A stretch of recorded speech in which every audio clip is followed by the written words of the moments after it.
প্রেমে বিশ্বাস থাকা জরুরি, কিন্তু অন্ধবিশ্বাস সর্বনাশ ডেকে আনতে পারে আপনার জীবনে। সম্পর্ক ভাঙ্গে আচরণের কারণে, চরিত্রের নামে নয়। আজ আমরা জানবো এমন 5টি আচরণ যা নারী বা পুরুষ কারো মধ্যে থাকলে সতর্ক হওয়া উচিত। বন্ধুরা, আজকের ভিডিওটা একটু বেশি স্পেশাল হতে চলেছে, কারণ আপনার ভালোবাসার মানুষকে যাচাই করতে পারেন। তাই ভিডিওটি শেষ পর্যন্ত দেখুন এবং সাবস্ক্রাইব করুন। তাহলে শুরু করা যাক। পয়েন্ট 1, সবসময় গোপন রাখা। যদি সে আপনার থেকে নিজের ফোন লুকায়, মেসেজ গোপন করে এবং সবসময় বলে এটা আমার ব্যক্তিগত ব্যাপার, তাহলে সেটা একটা রেড ফ্ল্যাগ হতে পারে। পয়েন্ট 2, অতিরিক্ত মেকআপ ও ফার্টি আচরণ।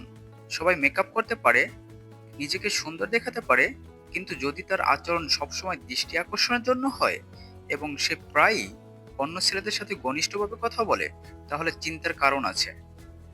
পয়েন্ট 3, বারবার এক্স বয়ফ্রেন্ডের কথা বলা।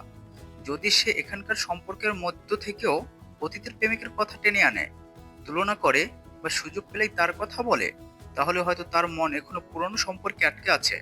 পয়েন্ট 4, আপনার টাকা বা সুবিধা নিয়েই বেশি আগ্রহ থাকে তার। যদি সে কেবল উপহার, টাকা, খাবার, ট্রিপ এসব নিয়ে বেশি আগ্রহ হয়, কিন্তু আপনাকে সময় দেয় না, অনুভূতির মূল্য দেয় না, তাহলে বুঝতে হবে সে হয়তো সম্পর্ক নয়, সুযোগের জন্য পাশে আছে। পয়েন্ট 5, অন্য ছেলেদের বন্ধু বলে ঘনিষ্ঠ থাকা। বন্ধু থাকা দোষের নয়, কিন্তু যদি সে এমন কারোর সঙ্গে নিয়মিত দেখা করে বা ফোনে কথা বলে যাদের সে ফ্রেশ বন্ধু বলে, অথচ সে ব্যাপারে আপনাকে বলে না, তাহলে সেটা সন্দেহজনক। চরিত্র বলতে আমরা যা বুঝি তা অনেক সময় আচরণে প্রকাশ পায়। কেউ ভালো মেয়ে বা খারাপ মেয়ে নয়, বরং কারো আচরণই বলে দেয় সে আপনার জীবনে থাকার উপযুক্ত কিনা।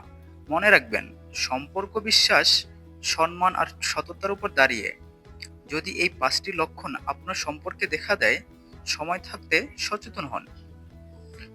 বন্ধুরা, আপনার মতামত নিচে কমেন্টে লিখুন। আপনি কি এমন কারো অভিজ্ঞতা দেখেছেন? ভিডিওটি শেয়ার করুন যাতে সবাই সচেতন হতে পারে। এমন আরো রিয়েল গল্প ও টিপস পেতে চ্যানেলটি সাবস্ক্রাইব করুন।